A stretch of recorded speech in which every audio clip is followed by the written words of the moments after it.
ये दैनिक भास्कर में छपी हुई पूरी की पूरी पेज है। 23 तारीख का पेपर है दैनिक भास्कर का। सरकारी संपत्ति को ही चूहे क्यों खा रहे हैं, मुझे ये बताए कोई। यदि किसी मंत्री से कोई समस्या का समाधान नहीं होता तो खुजाऊ मंत्री सबसे अच्छा नाम रहेगा। अब तो मेरे ख्याल से देश के नागरिक को समझ जाना चाहिए कि साजिश के तहत वहां भी मोदी जी का ही शासन था, मुख्यमंत्री थे। गुजरात को जलाया मोदी जी ने, और अब देश के प्रधानमंत्री बने बैठे हैं तो देश को जला रहे हैं कि देश में उग्रवादी हमला भी भारतीय जनता पार्टी कराती है, हिंदू मुसलमान का राइट भी भारतीय जनता पार्टी कराती है, देश की सेना को बॉर्डर पे शहीद कराने का काम भी भारतीय जनता पार्टी कराती है। ये जितने भी देश में फसाद के काम है ये भारतीय जनता पार्टी लाइसेंसी पार्टी है। सरकार से ज्यादा यदि पावरफुल चूहे हो जाएं तो सुन के थोड़ा आश्चर्य नहीं लगेगा आप कि ये काम तो चूहे कर गए। दारू चूहे पी गए, पुल को चूहों ने गिरा दिया, अब तो एक्सरे मशीन तक चूहे खा गए। सरकार से ज्यादा यदि पावरफुल चूहे हो जाएं तो सुन के थोड़ा आश्चर्य नहीं लगेगा आपको कि सरकार के पास इतना बड़ा तंत्र है, पुलिस महकमा है, तमाम तरह के अधिकारी हैं, और उससे बड़ा यदि पावरफुल चूहा हो जाए तो ऐसी सरकार को क्या सत्ता में बने रहना चाहिए?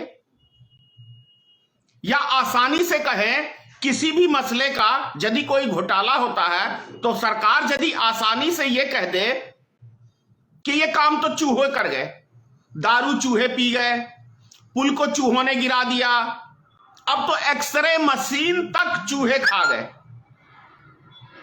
है ना अजीब सी बात। बिहार का यही हाल है। अभी कुछ दिन पहले एक पुल गिर गया था, सरकार का जवाब था मिट्टी चूहों ने खोद दी इसलिए पुल गिर गया। क्या मिट्टी के ऊपर पुल बना था सिर्फ, या उसमें गिट्टी बालू सीमेंट का भी उपयोग किया गया था, सरिये का उपयोग किया गया था, या सिर्फ मिट्टी मिट्टी डाल के पुल बन जाता है? यह प्रश्न है। दारू की बोतलें बिहार में चूहे पी जाते हैं, यह भी सरकार का जवाब था, बिहार सरकार के कर्मचारियों का। सचिवालय से फाइलें चूहे खा गए, है मतलब एक आश्चर्यजनक बात। अब जहानाबाद में एक हॉस्पिटल में एक एक्सरे मशीन चूहे खा गए। ये मैं नहीं कह रहा हूं, सिर्फ ये दैनिक भास्कर में छपी हुई पूरी की पूरी पेज है। 23 तारीख का पेपर है दैनिक भास्कर का। दैनिक भास्कर ने यह खबर छापी है, जहानाबाद के एक अस्पताल में एक्सरे मशीन खा गए। भाई, सरकारी संपत्ति को ही चूहे क्यों खा रहे हैं, मुझे यह बताए कोई। सरकार की संपत्ति को ही चूहे क्यों खाते हैं? सार्वजनिक दूसरे के व्यक्तियों को भी खाने चाहिए, दूसरे विभाग के, सरकार की। या सरकार सिर्फ अपनी नाकामी छुपाने के लिए एक आसान सा तरीका ढूंढ लिया है कि ये काम चूहे कर गए, ये काम चूहे कर गए। अरे भाई, आपकी औकात यदि एक चूहों से निपटने तक की नहीं है तो आप जैसे सरकार को क्या सत्ता में बने रहने का अधिकार है? यदि सचिवालय से सारी फाइलें चूहे खा जाते हैं, पुल गिरा देता है चूहा, एक्सरे मशीन खा जाता है, दारू तक बिहार में चूहे पी जाते हैं, तो मतलब स्पष्ट है कि बिहार में कितना सुशासन बाबू का राज चल रहा है सही से। इससे हम लोग समझ सकते हैं। अभी उससे भी बड़ी बात, बिहार में अभी डीएपी खाद की किल्लत है हर ब्लॉक में। और दवा के ब्लैकमेलिंग हो रही है। यह है बिहार सरकार का सुशासन बाबू। किसान हाहाकार मचाए हुए हैं पूरे बिहार में। किसान को खाद नहीं मिल रहा गेहूं की बुआइया करने के लिए। ये खाद्य मंत्री बनेंगे। खुजाऊ मंत्री नाम रख लो, खुजाते रहो बैठ के। यदि किसी मंत्री से कोई समस्या का समाधान नहीं होता तो खुजाऊ मंत्री सबसे अच्छा नाम रहेगा। स्वास्थ्य विभाग का क्या हाल है बिहार का, ये तो किसी से छुपा हुआ है ही नहीं। कुछ महाशय कहते रहे मैं बिहार को बदनाम कर रहा हूं। भैया मैं बिहार को बदनाम नहीं कर रहा हूं। बिहार सबसे निचले स्तर पे है। जिसको वोट देके आप जिताते हैं वो बदनाम कर रहे हैं बिहार को।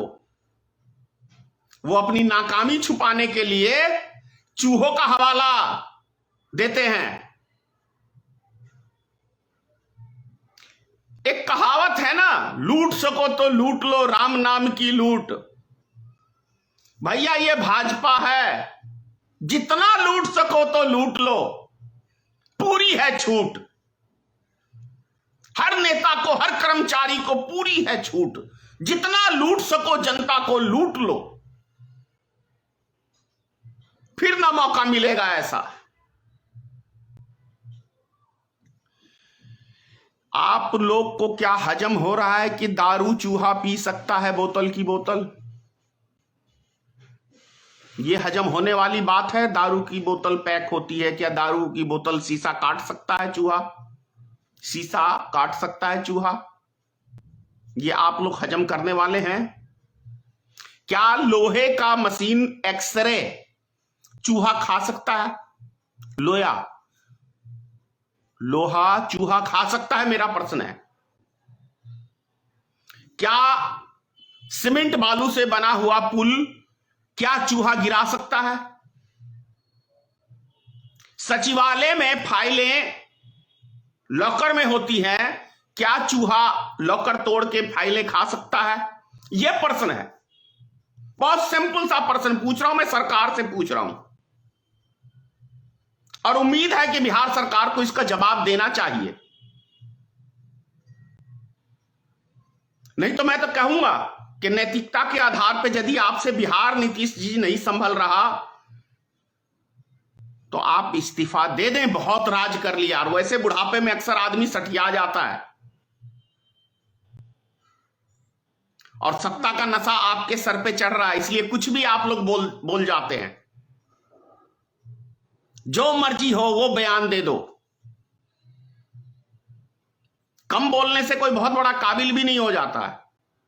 आप बोलते हैं ना कि मैं कम बोलता हूं, सॉलिड बोलता हूं, तो ये सॉलिड का जवाब तो नहीं हुआ कि सचिवालय में चूहे फाइल खा गए, पुल को चूहा गिरा दिया, दारू चूहा पी गया। आपका एक विधायक बोल रहा है कि एक्सरे मशीन चूहा खा गया।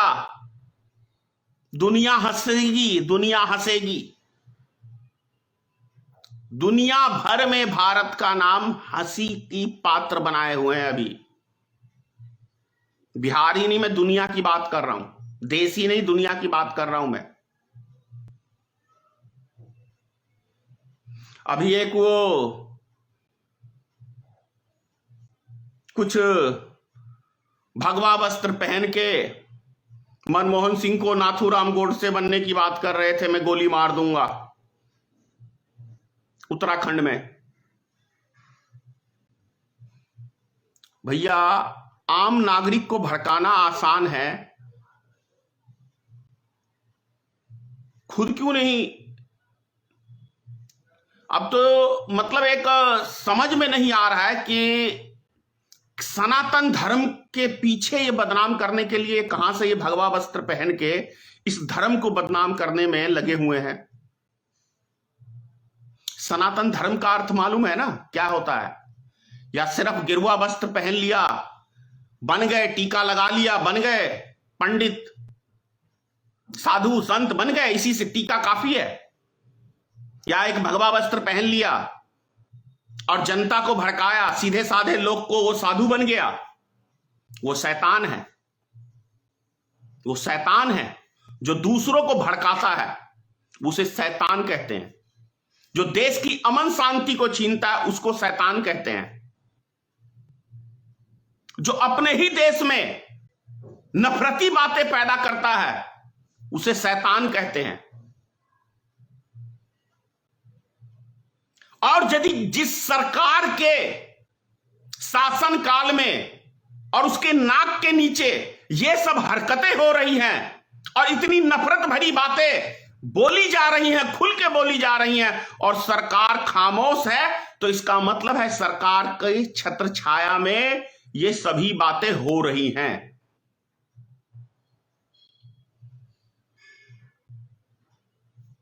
इसका सीधा मतलब है विश्व स्तरीय पे भारत का नाम पूरी दुनिया में कुछ नफरती लोगों ने बदनाम करने के लिए एक संकल्प लिया है। ये अपनी दाल रोटी सेकने के लिए इतने बड़े देश को बदनाम कर रहे हैं, इतने महान देश को, हमारे भारत देश को। सनातन धर्म का मतलब होता है शरण देना, हत्या करना नहीं। इतनी नफरत पैदा करके अब तो यह भी समझ में आ जाना चाहिए देश की जनता को कि गुजरात में 2002 के दंगे, जिसमें संतों के ऊपर संत या आम नागरिक सफर कर रहे थे, साबरमती एक्सप्रेस में आग लगा दी गई। अब तो मेरे ख्याल से देश के नागरिक को समझ जाना चाहिए कि साजिश के तहत वहां भी मोदी जी का ही शासन था, मुख्यमंत्री थे। गुजरात को जलाया मोदी जी ने, और अब देश के प्रधानमंत्री बने बैठे हैं तो देश को जला रहे हैं। इन्हीं की छत्र छाया में देश में आतंकी संगठन पनप रहे हैं, और वो गेरुआ वस्त्र पहन के, भगवा वस्त्र पहन के गोली मारने की, प्रधानमंत्री की बात कर रहे हैं। यदि यही बात किसी और व्यक्ति ने कही होती, किसी प्रधानमंत्री को गोली मारने की, तो क्या अभी तक पूरे देश में अगर कोई मोदी के विषय में ऐसा लफ्ज इस्तेमाल किया रहता तो सारे अंधभक्त अभी रोड पे हल्ला कर रहे होते। लेकिन एक सीधे साधे, एक विद्वान जिसको दुनिया इज्जत की नजर से देखती है, पूर्व प्रधानमंत्री मनमोहन सिंह को, उसको गोली मारने की बात कर रही है, तो कितने भगवा वस्त्र वाले, कितने अंधभक्त इसके ऊपर एक टिप्पणी किए हैं। क्या ये सही कहा है उसने? जो भी वहां पे ये मंच से बोल रहा था खुलेआम, ऐसा कौन सा मनमोहन सिंह ने गुनाह किया भाई? चलो महात्मा गांधी का तो समझ में आता है, एक कि देश का बंटवारा किया तो नाथूराम गोडसे को भड़का के उसको यूज किया गया, लेकिन ये किसका बंटवारा कर दिया भाई मनमोहन सिंह? आप लोग को समझ में आ रहा है? मनमोहन सिंह ने ऐसा कौन सा बंटवारा कर दिया, देश का कौन सा टुकड़ा कर दिया, किसको भड़का दिया, किस संगठन को भड़काया, किस संगठन को आगे आग लगाने का काम किया, जो ऐसा लफ्ज, मेरे हाथ में रिवॉल्वर होता मैं नाथूराम गोडसे बन जाता।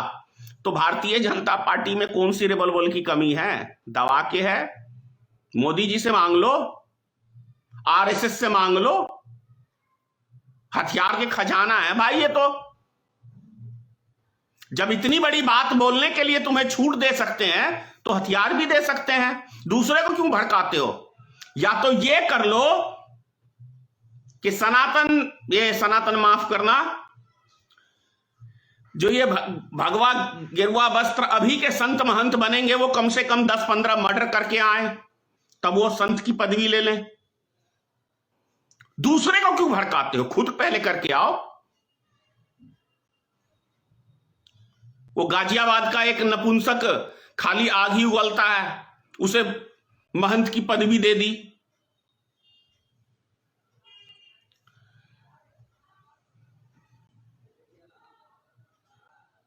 हद है भाई। मेरे नजर में ये लोग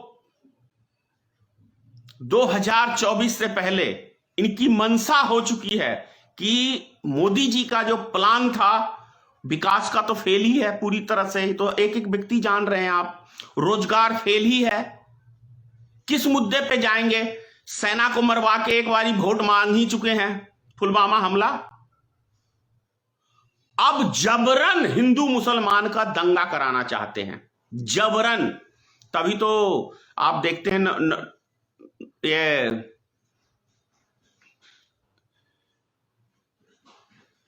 हरियाणा में गुरुग्राम में शुक्रवार को नमाज नहीं पढ़ने देंगे।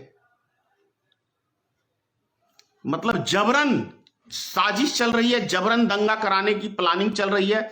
यूपी का चुनाव, इलाहाबाद हाई कोर्ट ने अभी टिप्पणी की है कि हो सकता है 2-3 महीने के लिए आप टाल दीजिए। क्यों टाल दे भाई? देख लीजिए इलाहाबाद हाई कोर्ट को क्या लेना देना है चुनाव के संबंध से? क्या लेना देना है इलाहाबाद हाई कोर्ट को? अरे मोदी जी जब 6000 बसों में आदमी भर भर के रैली में ला रहे हैं, योगी जी ला रहे हैं, उस पर टिप्पणी इलाहाबाद हाई कोर्ट नहीं कर सकता कि आप सरकारी बसों का उपयोग कैसे एक निजी रैली के लिए कर सकते हैं? इस पर टिप्पणी नहीं करेंगे।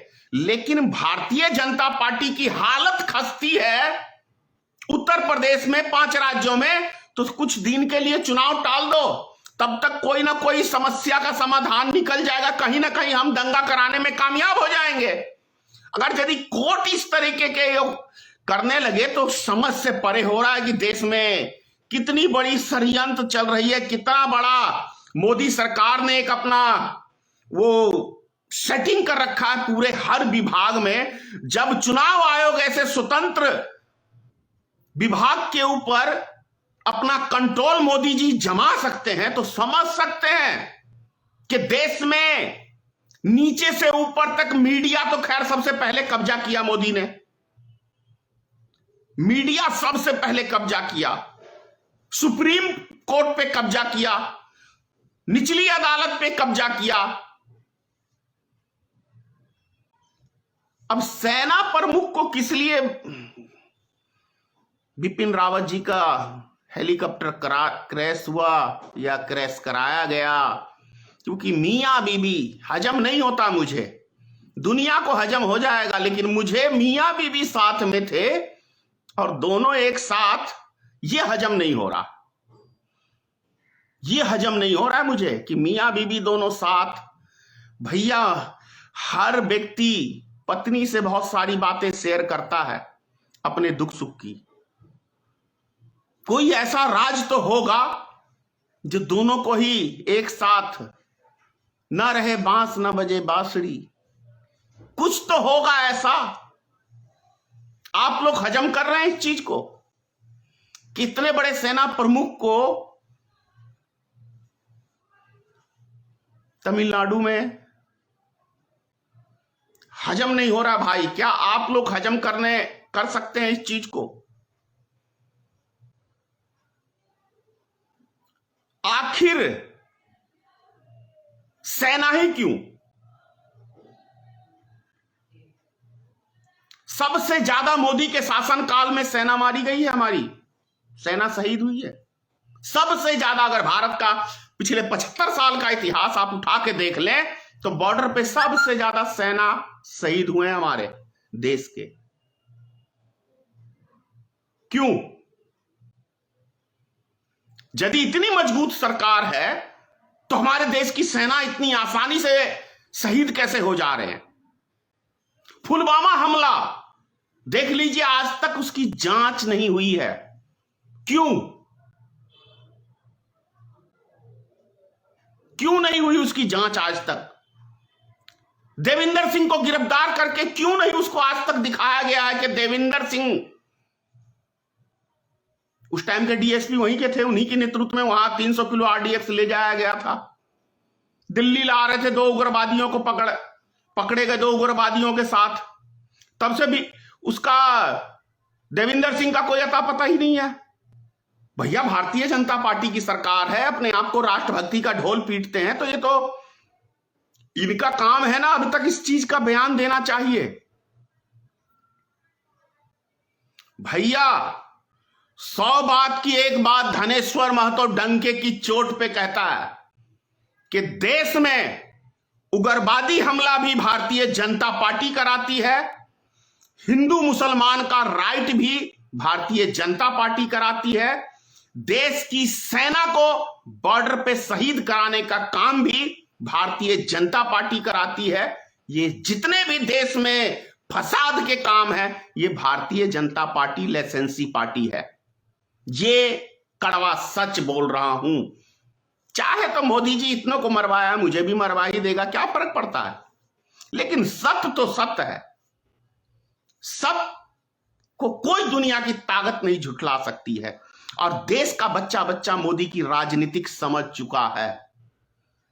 अरे जो मैं बार बार 100 बार इस बात को रिपीट कर चुका हूं कि जो व्यक्ति अपने घर परिवार और जिसके साथ 7 फेरे लिए उसको एक रात का सुख नहीं दे सका, वो व्यक्ति देश का और आम नागरिक का हो सकता है? कभी नहीं हो सकता है। दुनिया के किसी शास्त्र में मुझे कोई नहीं दिखा सकता है। मोदी एक बहुत ही बड़ा कमीना व्यक्ति है, किसी का नहीं है इस संसार में। वो सिर्फ अपने लिए जीता है और 2 इसके बाप हैं, अडानी और मुकेश अंबानी। इनके लिए ये सारा काम करता है और कुछ नहीं है। ये उसके 2 क्या कहें, 2 मोहरे हैं, 2 उधर हैं 2 इधर हैं, एक मोदी एक अमित शाह। जय हिंद। नेशनल दस्तक की आपसे गुजारिश है कि अगर इसको बचाना चाहते हैं तो नेशनल दस्तक को सब्सक्राइब करने के लिए रेड कलर के सब्सक्राइब बटन को दबाएं, फिर बेल आइकन की घंटी दबाएं। नेशनल दस्तक को बचाने के लिए बहुत जरूरी है कि हर खबर को शेयर करें, लाइक करें, कमेंट जरूर करें।